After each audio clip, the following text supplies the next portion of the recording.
Could this one thing this offseason derail or begin to derail the Miami Dolphins 2025 season if it happens? I've talked about it here and there. I'm going to talk about it in depth right now for all of you. I hope they have a plan. We're all worried about the contingency plan at quarterback and the plan for the offensive line. And there's one more plan we're not talking enough about. And by goddamn, I hope they got one. Let's get into it. Smash that like button. Subscribe if you're new. On this episode, powered by BetUS.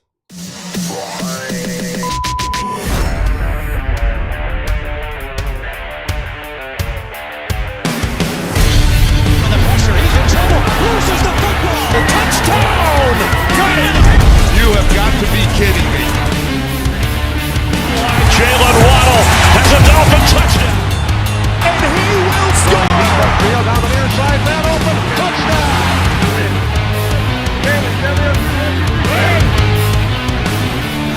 The run from Tua Tagovailoa. Touchdown! He's going deep. It's going to move touchdown again.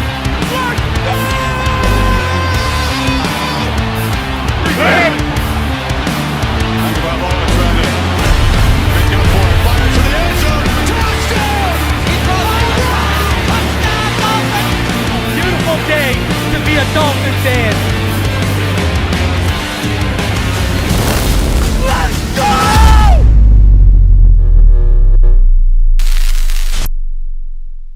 What is good, Fin Nation? What's good? It's your boy Reason. We are back here for another one. Appreciate each and every one of you coming through. Man, divisional round is over. We will discuss it. I want to talk about one thing, though, specifically, because it came to the front of my mind while I was sitting here watching the intro, getting ready to have some opening thoughts with you guys. You know, I see the discourse in the chat right now about Mark Andrews and such, and I want to talk about this. Isn't it crazy? Okay, check this out. A lot of the people who want Tua gone, you know, they're supporting Lamar Jackson and his run, right? A lot of them wanted Lamar Jackson to come here and to the Miami Dolphins to make an offer. So they're like staunch supporters of Lamar Jackson. Obviously, he's also a South Florida boy, so there's a tie in there.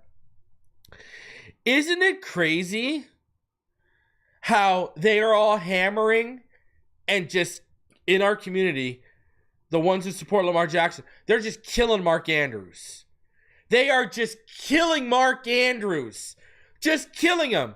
Because he had the fumble and then he had the drop. Right? Everyone, they're killing him. They're killing him. So then, why don't you keep that same energy with Tyreek? Is it because you all have an agenda against Tua? They're the same way at ones who will excuse Tyreek and all of his mistakes, and they will say, hey, you know, no, that was Tua's fault. Oh, he's had back-to-back 1,700-yard seasons here. Look what he's done since he's arrived here. He made Tua. They'll throw all these different deflections out. And, like, perfect example. Doesn't Mark Andrews and what happened yesterday, it's kinda, it didn't happen as late in the game, but it's kinda the same as Tyreek Hill in Kansas City, no? Isn't it? Isn't it? The Dolphins lost 21-14, okay? Check this out. Let's not talk about the Waddle drop inside the 30, inside the Chiefs 30 that led to no points. We won't talk about how that cost us 3 to 7 points. We won't talk about that. Tyreek Hill had a drop at the 30. We didn't get 3 or 7 points. We got no points, so that's 3 to 7 point. Then he had a fumble at the 30. These are both at the Chiefs 30. Now at the Chiefs 31, he had a fumble that was returned for a touchdown. So think about that. He cost us 6 6 to 14 points, and then he put 7 on the board for the Kansas City Chiefs. Let's do some math. That's a 13 to 21 point swing just on in that Kansas City game in Germany on Tyreek alone. That's the same exact thing. If Tyreek Hill catches that ball at the 30, we at least probably get 3 points. I'm not even counting Waddle's drop inside the 30 where we got no points. What are we talking about here? If he doesn't fumble the ball, we get at least another 3 points. So now we're up to 20, and you take 7 points off the Kansas City Chiefs. Oh my Lord, look at that. We just won 20 to 14. Now I agree. Did Tua and the offense, and specifically Tua, not show up in that final drive when they had a chance to tie it? Sure. But they shouldn't even have been in that point. Tyreek Hill literally cost us that game. But they wanted to excuse Tyreek Hill, and they just wanted to stick to that final tying drive when, between the Waddle drop and the 2 Tyreek mishaps, we should have been blowing them out by halftime.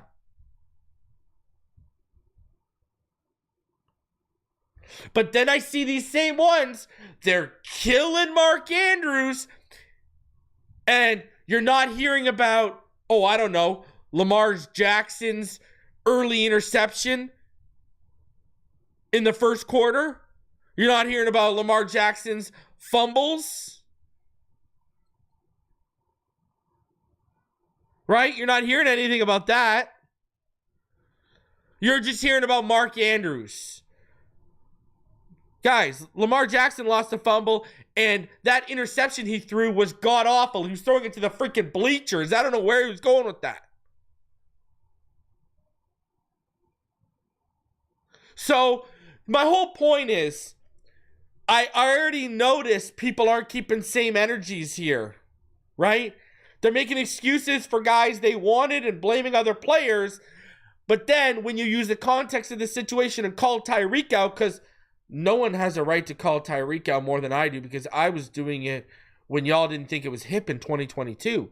Just like y'all didn't think it was hip in 2022 when I saw early on where it was going with Mike McDaniel, and I've been calling for Darrell Bevell to be the play caller for 3 freaking years now. People are just starting to catch on. I've been calling that since 2022 when people thought I was crazy. Oh, it's only his first year. Let it play out. I saw it right away.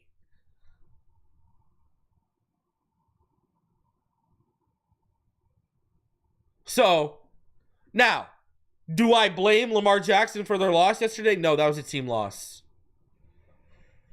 I say all that to say that. See, those people have agendas. I don't have an agenda. That was a team loss. 110%. You know, Mark Andrews, multiple mishaps. Lamar Jackson, multiple mishaps. You know, Derrick Henry did his thing. He averaged 5.3 yards per carry, 16 carries, 84 yards, and a touchdown.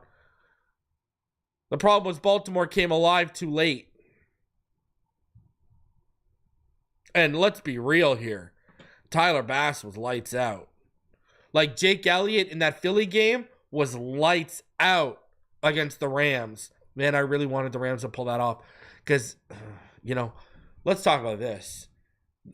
Vic Fangio and Noah Igbinoghene facing each other in an NFC championship game, and we can't even win a playoff game.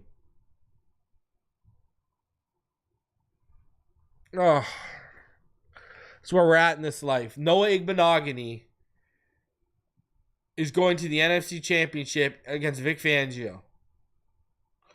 Now, Dean Smith is 100% right. Let's flip back to that Ravens game.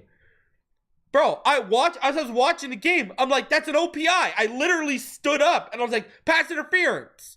And the flag came out. I was like, okay, that's coming back. And then the Ravens got the DPI. I was like, that is the worst call I have ever seen. That pass interference call was god-awful. Someone needs to go get LASIK surgery in that referee room. That was terrible. And I'm going to say this. I said it before on X, and I'll say it here on this platform. Listen. The two teams I hate the most with every fiber of my being are the Philadelphia Flyers because I'm a huge Bengals fan. Everyone knows this. And the Buffalo Bills. With every fiber of my being. The Toronto Maple Leafs are up there. The Patriots and Jets are obviously up there. The Washington Capitals are up there. The Yankees are up there. Et cetera, et cetera. Baseball is the only sport where I have really two teams that I've stuck with. And I'm a Jays fan and I'm a Mets fan. But, I'm telling you, the cream of the crop, the ones I hate, the Buffalo Bills and the Philadelphia, there is no way. I don't care. Give me a Kansas City Chiefs repeat. Give me they can win next year for all I care. They can win forward. I will never, ever root for the Buffalo Bills to win a playoff game. I will never root for them to win a game unless it impacts us getting into the playoffs. That's the only way. And I wouldn't even be rooting for them. I'd just be wanting them to win. I wouldn't root for them. I hope the whole team gets hurt, but they still win 3-0. I'm not rooting for them. No, I don't hope they all get hurt because that's terrible karma to put out there. But you know what I mean?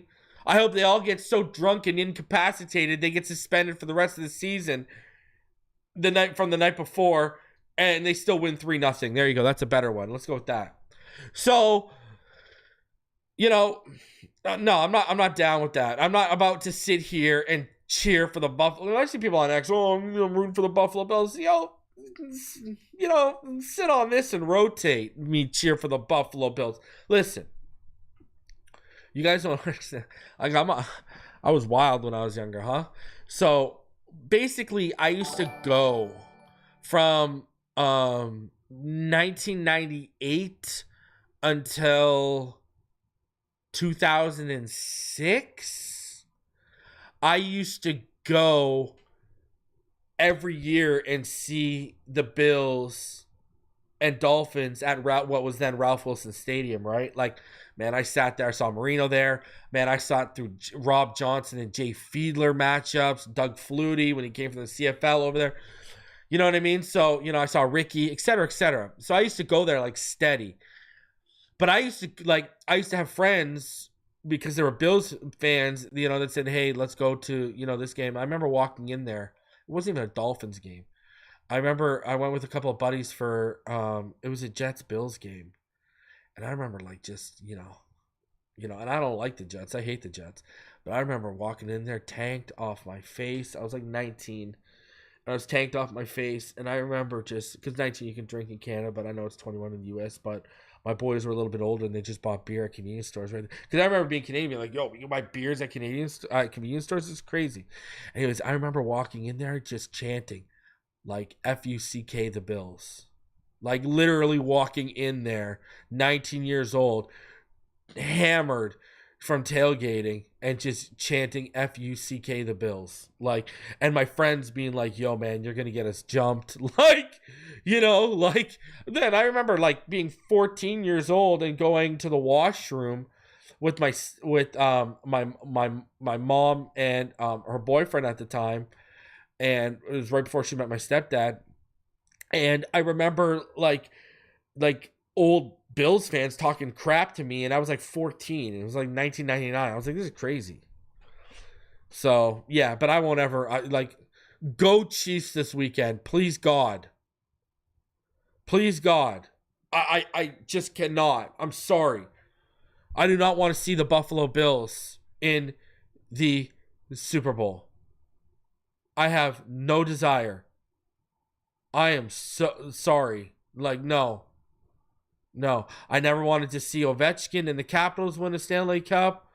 I never want to see the Flyers win a Stanley Cup. I do not want to see I'm getting nauseous thinking about it. And what's crazy to me is, let's talk about it. What's crazy to me is, and it kind of goes to the Jabroni of the week here. The Jabroni of the week is whoever thought the Buffalo Bills would take a step back. Now, yeah, listen, I give myself Jabroni of the week all the time. You might be able to give me Jabroni of the week because I didn't think they would go this far. I thought they'd be a playoff team and win the division, and maybe go to the divisional round. I didn't think they'd go this far. Hell, I thought the Ravens would take care of them last week. So, I mean, you can call me a jabroni of the week if you want. Hell, I've worn that cap enough, especially this year with them falling under expectations. But, I mean, here's the deal. We were one win away from the division last year. If we didn't even have to beat the Bills. If we took care of the Titans last year, we win the division. And you could have started to shift momentum in your favor. Instead, we've gone from one win away from clinching the division in 2023 to now. And remember, in week 17 in 2023, we were still in the race for the number 1 seed with that Ravens game, and the Ravens blew us out. So we've gone from being one win away from the division, being in the race for the top seed going into week 17 of last year, to quarterback can't stay healthy, wheels on the coaching staff starting to fall off with Mike McDaniel specifically, can't make the playoffs. Your star receiver, who was coming off back-to-back 1,700-yard seasons, wants out. While the Bills are going even farther. They're going to now they're going to the conference championship.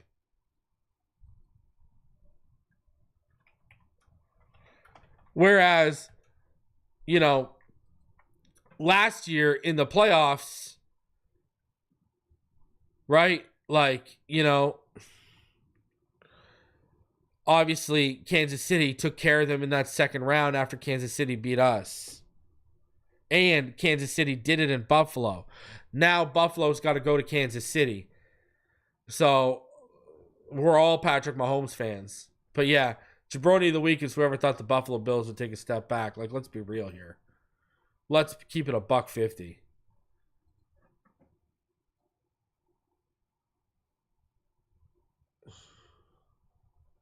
So, Josh Allen yesterday, listen, I know Lamar Jackson and Mark Andrews made key mistakes that dug a hole way too deep for that team to get out of. But I'm going to tell you this much. Josh Allen answered the call of who the MVP was. I know between Tony Romo's glazing and Buffalo Bills fans being on a high horse right now, Tony Romo was right, though.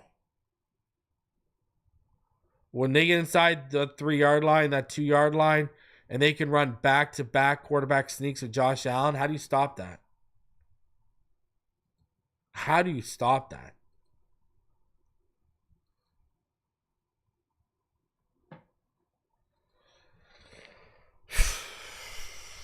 And that's the thing, Buffalo Dolphin fans who don't like Tua will be like, this is why you gotta. Is there a Josh Allen in this draft? Is there a unicorn like that in this draft? Go look at clips. See, that's the thing, eh? Hindsight's always 20/20. You can go find the clips. It's not a hard search. You can go find them on X or YouTube. Buffalo Bills fans didn't even want Josh Allen when they drafted Josh Allen. You can find tons of clips of fans. They were flipping out worse than when the Miami Dolphins passed on Brady Quinn for Ted Ginn. You can go find the clips everywhere. But unicorns like that and Mahomes and what Lamar's become the last 2 years in terms of the regular season, not the playoffs so much, but the regular season. And I will say, the Ravens, if you added Derrick Henry and were steamrolling and you got, I don't know, how much better can that team really get with Lamar? Seriously. How much better can they really make that Ravens team? Bateman was huge for them yesterday, had a breakout year. I get it. Zay Flowers was hurt, but would that really have changed the outcome with all the mistakes that happened? Anyways, Joe Burrow. Tua does a lot of things Joe Burrow does. Now, Joe Burrow, the difference is Joe Burrow has that DNA in the fourth quarter and in that crunch time that, me and all of us Jaden Daniels fans love about his game too. Ice in the veins, which, in fairness, Tua did show In week 14 against Buffalo, he left the field with the lead. The defense and special teams let us down in that game. So in fairness, Green Bay, other factors in Tua let him down, coaching and other units, etc. So in fairness, but he was bad against Houston, and he looked like old Tua in crunch time against Houston, and we lost. All right, so let's get into it. I really want to talk about this subject, but before we do, I want to know in the chat, and so does BetUS. They want to know in the chat right now, whether you're watching live or whether you are watching after the fact. If you could have one wish for next season besides winning a Super Bowl, and I don't want to hear getting to a Super Bowl so we have a chance, besides a Super Bowl, if you could have one wish fulfilled for next season, what would it be? Let me know in the chat. Let me know in the comments section. And go over to BetUS for all your conference championship needs, whether you want player props or money lines or you want to play the spread. BetUS is your number one sports book for the playoffs, and they've got you covered. And if you go over to betus.com right now and use promo code YouTube150, that's YouTube150, you can get your first 3 deposits matched by 150% up to $2,000. Some of the quickest payouts in the industry. Shout out to BetUS for sponsoring the channel. Let me see some of the answers. What do we got here? All right, Ross sells the team. Elite offensive line. Ross selling. Draft the best player in the upcoming draft. I like that, Jose.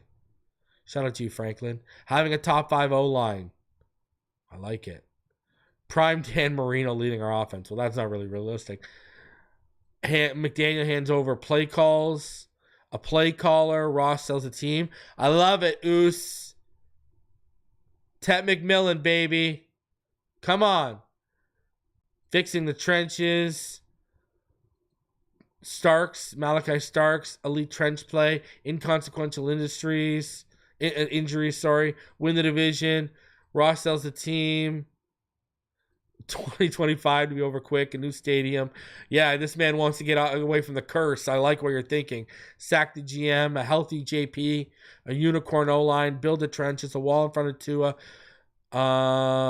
My wish that Tyreek the Quitter doesn't come back. Beat the damn Bills. Get Flores back. I don't know about that. Great play on both sides. There you go, Ross. Nasty physical. I love it. Functional O-line is another one here. I love it. Cut Eichenberg. Chris Forrester as head coach. I don't know about that. Will Johnson. I like it. Oh, man. Will Johnson, Mason Graham, Ted McMillan, 3 dreams that'll never drop to us, bro. I wish. Physical blocker. I like it. So let me know in the chat, in the comments. Let me know. If you could have one wish fulfilled besides winning a Super Bowl, what would it be? If you could have one wish filled for the Miami Dolphins.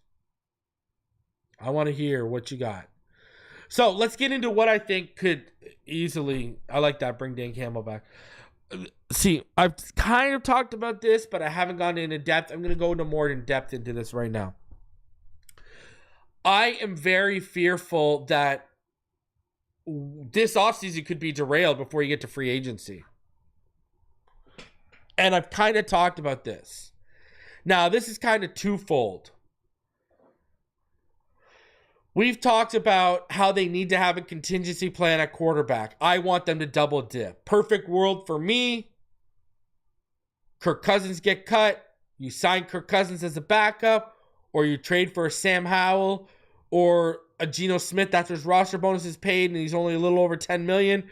You make one of those guys the backup, and then, you draft. I want Jackson Dart. I like Curtis Rourke. I like Kyle McCord. I watched a kid I really actually liked yesterday. I hadn't watched him yet, and I got into his film yesterday, and he's broke into my top 10, my board. I've actually finished my quarterback board. I like Seth Hennigan out of Memphis. I just want to put that out there. I did a little. I was watching some film over the last couple of days. this weekend, really. Yeah, I like Seth Hennigan. I like where reminds me a little bit of Baker a little bit. Anyways, so, there's quarterback options all the way from, if you want to go high in day one, all the way. I would prefer to take a quarterback in day 2 or day 3. Obviously, if we get Jackson Dart, probably not going to happen. But, you're not going to get him on day 2. But there's options once you get on day 2, day 3, et cetera, right? So, the quarterback contingency plan is something we've talked about. The offensive line, what do I say? I want Kelvin Banks, or I want Will Campbell. And, just as much as I want us to double dip in free agency and the draft for quarterback, I want us to double dip in free agency and the draft for the offensive line. Some names we talked about here. I've been a huge Tevin Jenkins fan since he came out. That's a right guard option. Mekhi Becton is someone we've been talking about for weeks on this channel that I saw people were talking about today on Twitter, but I've been talking about him for weeks up here. Trey Smith would love it. Don't think they're going to spend the money. Point is, I would, Aaron Banks. I would be down with a starting guard and a depth guard off the free agent market, and then getting a young guy, whether it's a Kelvin Banks, whether it's a Will Campbell, whether it's a Tyler Booker, whether it's I really want Jonas Savannah in the second round.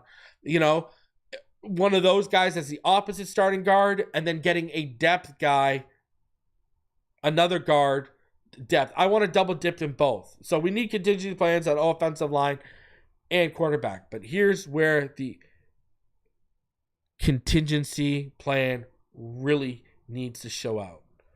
They kind of need 3.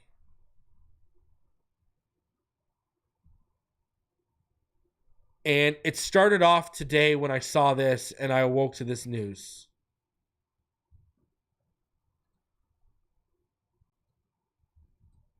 Remember, I wanted Leo Chanel. We took Channing Tindall, and the very next pick was Leo Chanel. Leo Chanel was one of my man crushes. Yes, it hurts me, bro. And Nick Bolton's their other starting linebacker. I think he's hurt, though. But anyways,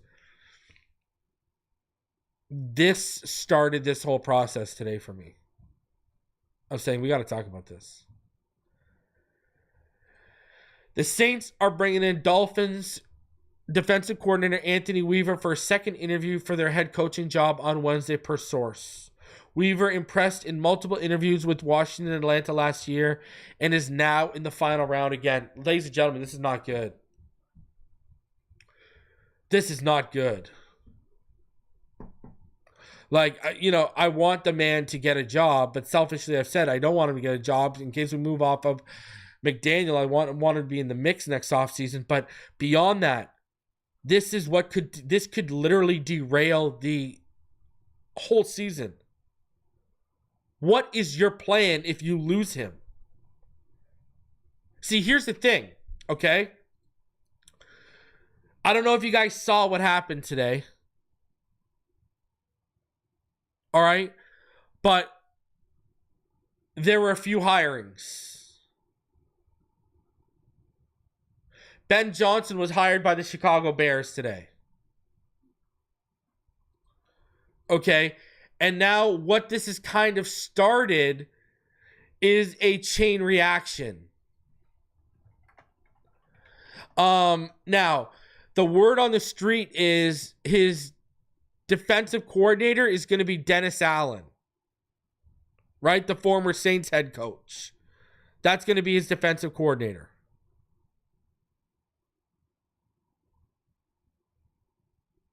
All right? Jeff Ulbrich, who you already lost to, he took a DC job in Atlanta.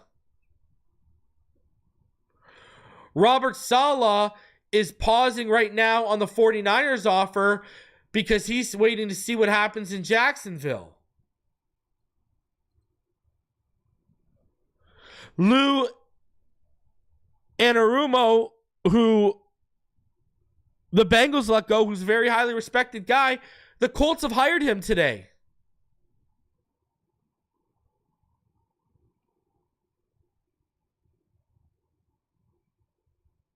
Like, what's your plan? Because here's what's worrisome, and this is why you should be worried. Aaron Glenn is probably getting the Jets job, it looks like.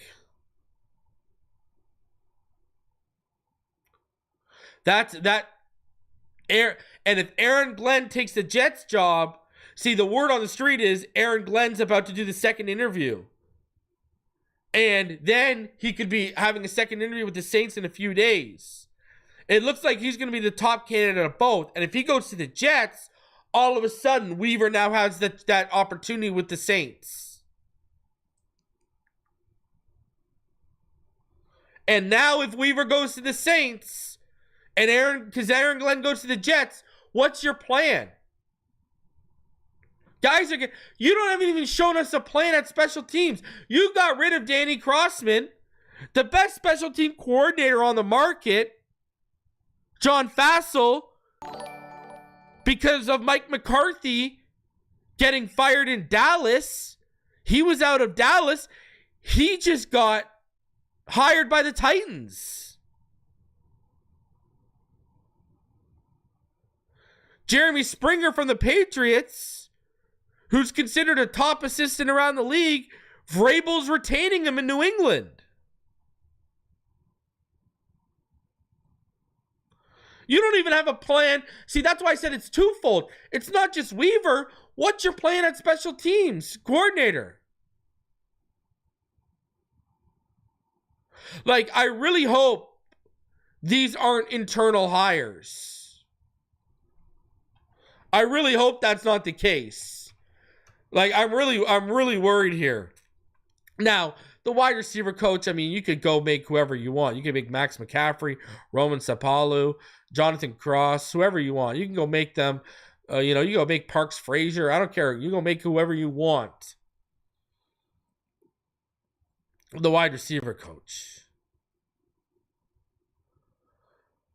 But is Ronnie Bradford, the senior special teams assistant, is he going to be the one that you're going to promote to special teams coach?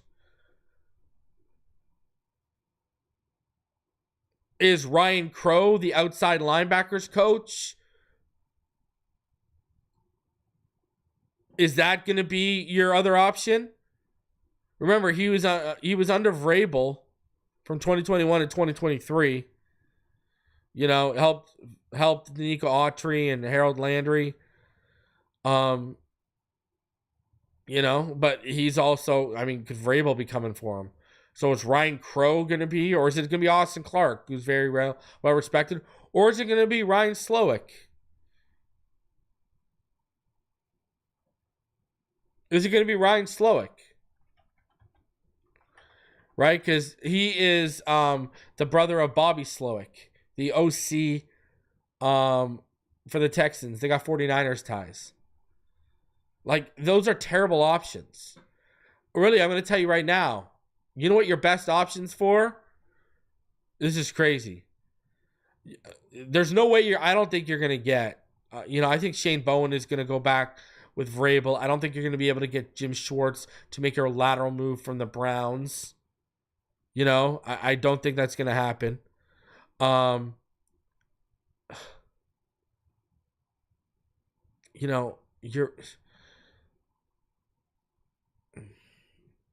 not going to go out and get Patrick Graham to come back. Is your best option Brandon Staley? Because it looks like you're going to lose out on Robert Saleh. Obviously, Robert Saleh would be the best option. But is Brandon Staley literally going to be your best option?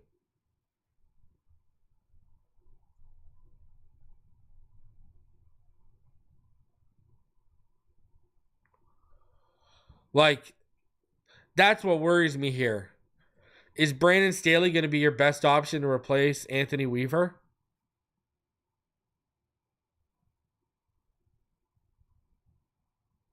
Like, and then, like, now all of a sudden, you look at what we were. Now, I know we did face some, I know we faced some lesser teams. I get that. But, you look at this defense and how it ranked, man. Like, number 4 in total defense. Number 9 in passing defense. You know, like number 9 in rushing defense. I'm just saying, man. 10th in scoring defense. You know, 4th in red zone defense. Like, you know, 6th and third down defense. Do we really expect a defensive, you know, a Slowick or an Austin Clark? You know, what's your idea? I mean, and again, like special teams, that's why I said it's twofold. You haven't even showed a contingency plan on special teams. I asked if the idea is going to be Ronnie Bradford, the senior special teams assistant, because again, John Fassel, Titans have hired him. Jeremy Springer what's the idea there? Like, it just doesn't seem they have I don't know. It seems like they're just waiting to see what happens with Anthony Weaver.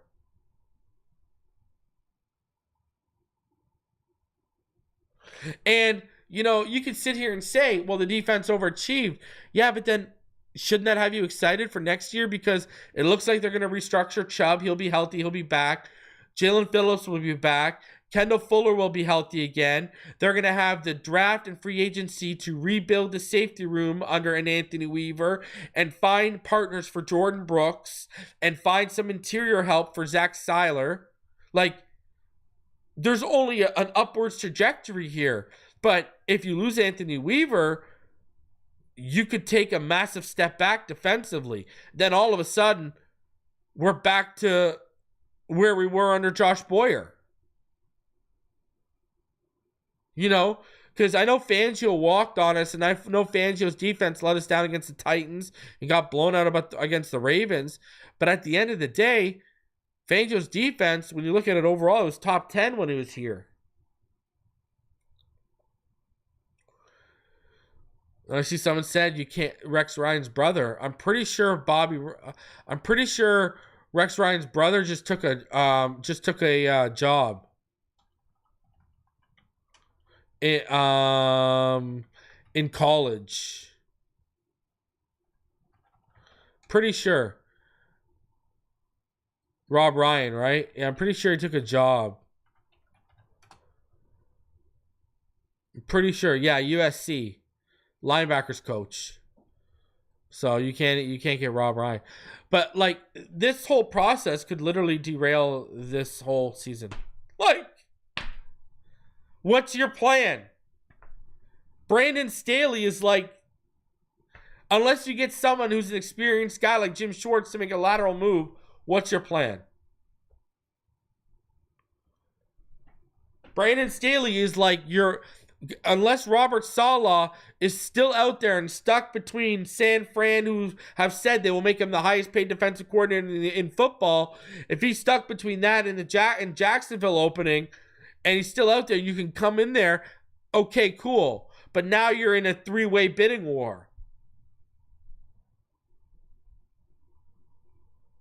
Like, this literally feels like Brandon Staley's going to be the best option, experience-wise, or you're going to have to promote someone who's a positional coach, or, yeah, you're going to have to promote a positional coach, or something like, or, you know, a defensive assistant somewhere around the league or internally.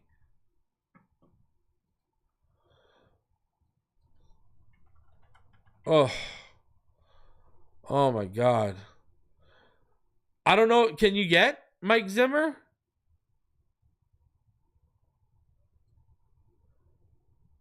Apparently, Mike Zimmer's contemplating retirement after McCarthy left. And he hasn't been fired yet. But I read a couple days ago he's contemplating retirement with Mike McCarthy gone. I'm telling you right now, like, Anthony Weaver, you're going to think I'm crazy. You can afford to lose Tyreek Hill. I don't know if you can afford to lose Anthony Weaver this offseason. I'm telling you right now. And I'm hoping the Jets pivot and go somewhere else with Aaron Glenn, and then Aaron Glenn gets the Saints job, because I'm really, really worried.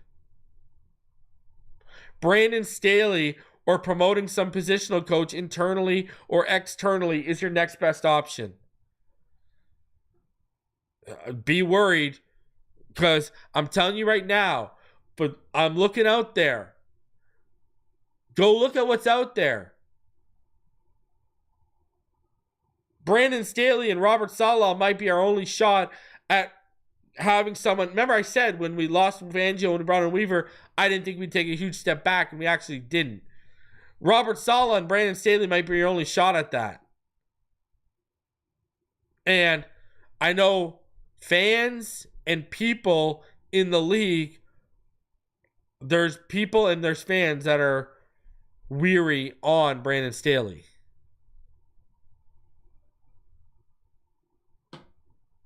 And it's like we're just sitting there waiting to see what happens. I don't know, man. You can't afford this. I'm telling you right now.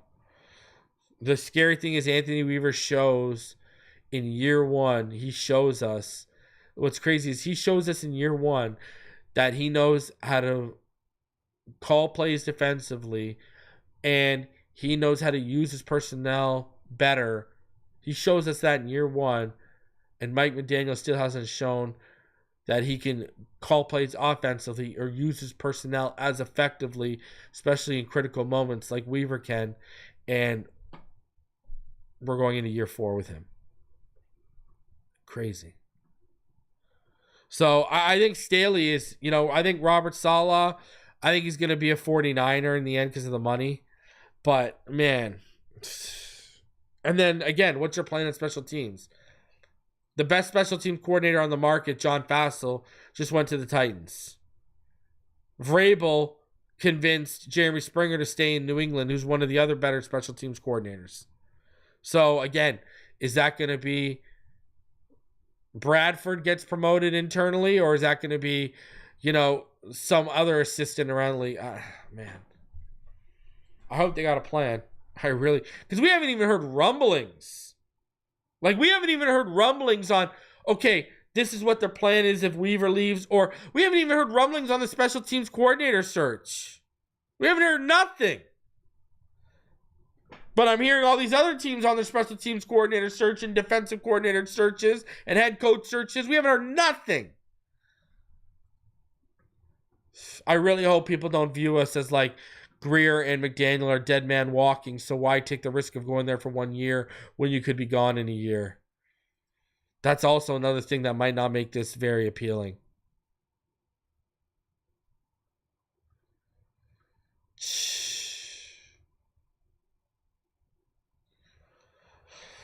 Man, I hope the Saints go with Mike Kafka or Aaron Glenn.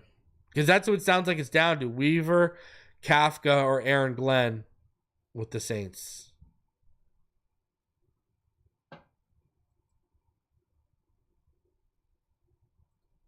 Speak it into existence, man.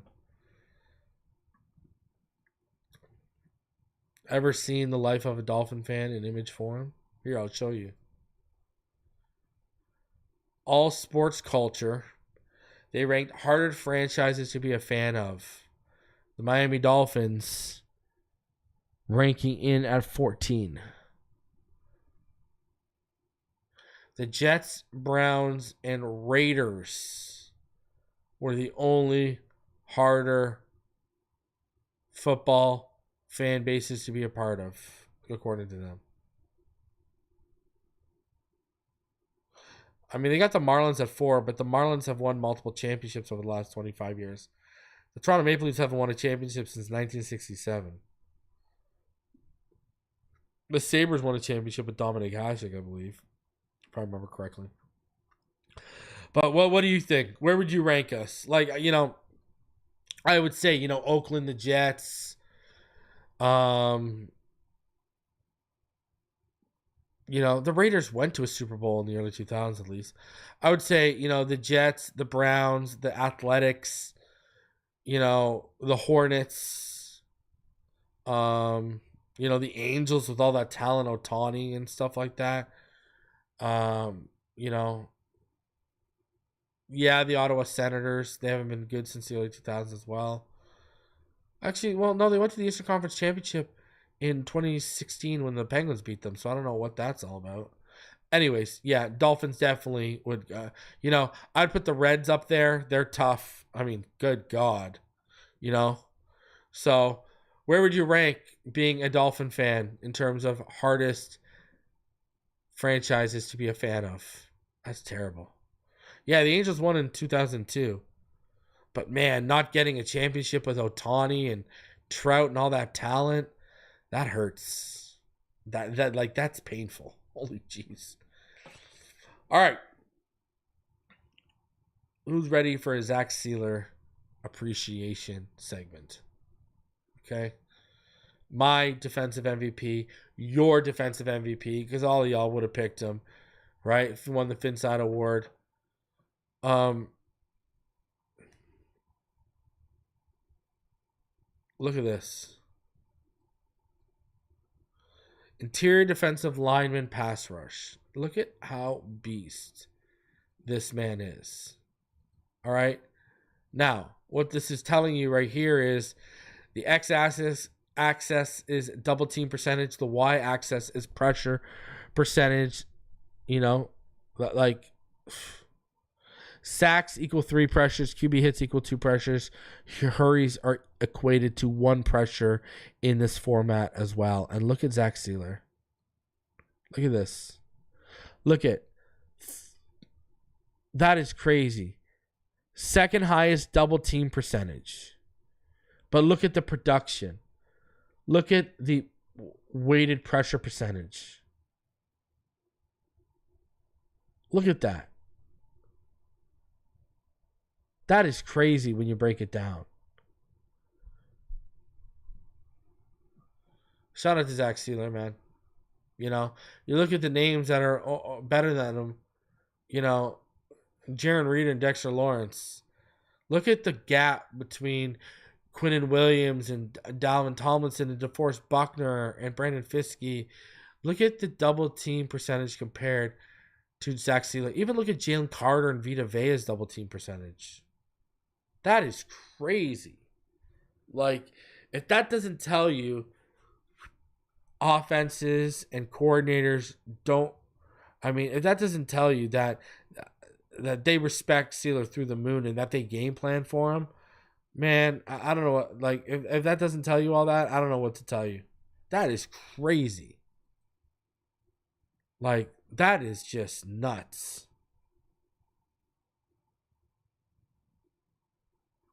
Man, shout out to Zach Sieler. I mean, oh shit, Nikki Davis, she's a fan. Oh my God. Nikki Davis is a fan of the Reds and the Dolphins. R.I.P. your fandom. Oh my God, I feel bad for you. Oh, my condolences. Well, I guess I'm a Jays fan. We haven't won anything since 93. You know what I mean? So, I get it. But, I've been spoiled, obviously, due to the fact that I'm a Penguins fan. But it's kind of a double-edged sword because by watching the Penguins win as much as they've watched, I've learned and I've seen. Well, I remember it when Labatt's owned the Jays in the early 90s. I've seen what good ownership and leadership can do. Mario Lemieux and Ron Burkle, the ownership they gave the Penguins was fantastic. It was just really good. And now they're owned by Fenway Sports. I've seen what good front office and a good general manager, what the benefits can reap. And, it just sucks being adult. Think about this, I've watched the Pittsburgh Penguins since 91. I've watched them go back-to-back twice. I've watched them go to back-to-back Stanley Cups 3 times. I've watched 5 Stanley Cups be won out of 6 appearances. You know, I think I've watched, I forget the math, but it's either 8 or 9 Eastern Conference championship appearances. You know, that'd be the equivalent of going to the AFC Championship.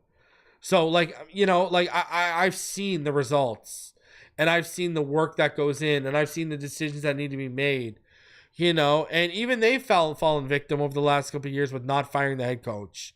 Like, I'll tell you a quick story. You know, Mike McDaniel, right? You know, Kevin Sullivan in Pittsburgh, okay? We won back-to-back Stanley Cups in 2016 and 2017, all right? When the Washington Capitals won their Stanley Cup, they beat the Pittsburgh Penguins on their way to that Stanley Cup.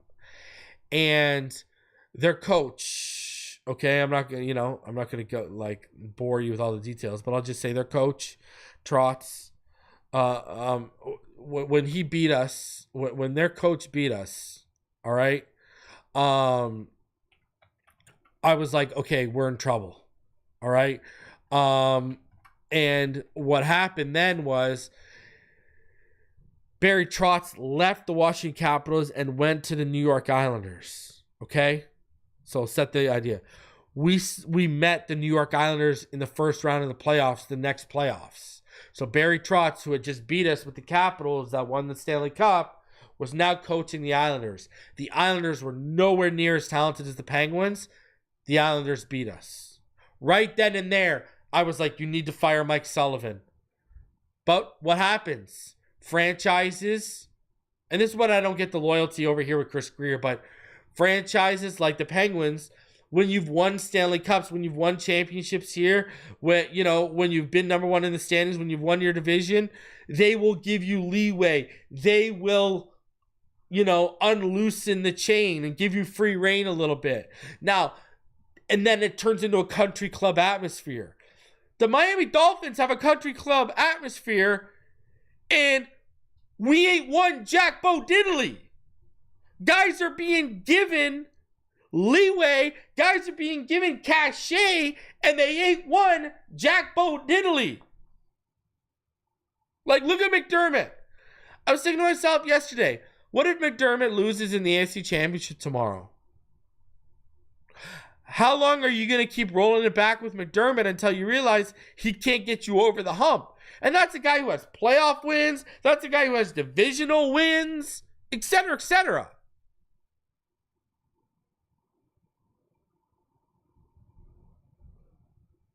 But we're over here. Guys are showing up late for meetings.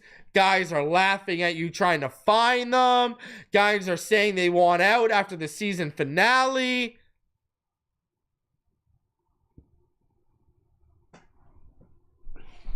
Like, we are having issues you should be having with teams who have won before. Like, you would think Tyreek wanting out is because we've won before. He sees the end of the window. I want out. I still got time left. And they're going into a rebuild. Nope. We haven't even won anything. Guys showing up late and not taking it seriously. You would think these guys have, they think the AFC East is a lock, the AFC Championship is a lock, and the Super Bowl is a lock because they've won it back to back. You got a team like the Kansas City Chiefs who's about to three-peat. Look at how hard they work. Do you think anyone on that team is late to a meeting? Do you think anyone on that team ain't taking it seriously? Or taking it for granted? And those are guys who have been winning since they were young, since they came into the league. From defense to offense, from Trent McDuffie to Patrick Mahomes. They've been winning since they came into the league, and they're still working hard like they ain't never won before, while we can't even get guys to show up on time for practice, and we wonder why they're so undisciplined come games. Because they're not even held to a standard and disciplined off the field in the meeting rooms. How can you expect them to be disciplined on the gridiron? Makes no sense. And what? Do we think a switch is magically going to flick on and everyone's going to take it seriously? The only shot you have of flicking that switch on is getting rid of the perpetrators. And we all know one of the main perpetrators is the guy who didn't show up for the final practice before the must-win game against the Jets because he was working the registered soul runner. Are they going to get rid of him? These guys have the mentality like they've been there before and they're going back to before and they ain't even been there once. Smash the like button. Subscribe if you're new. I need you to smash that like button. All right? We are 100 away from 17K and I'm doing a big giveaway at 20K. So let's get there. Smash that like button. Help me get to 17K and on our way to 20K. So subscribe. Appreciate all y'all for coming through. I will see y'all on the next one. Miami Dolphins need to figure this out when it comes to their coaching vacancies and potential coaching vacancies. Shout out to BetUS for sponsoring the video. Fins up.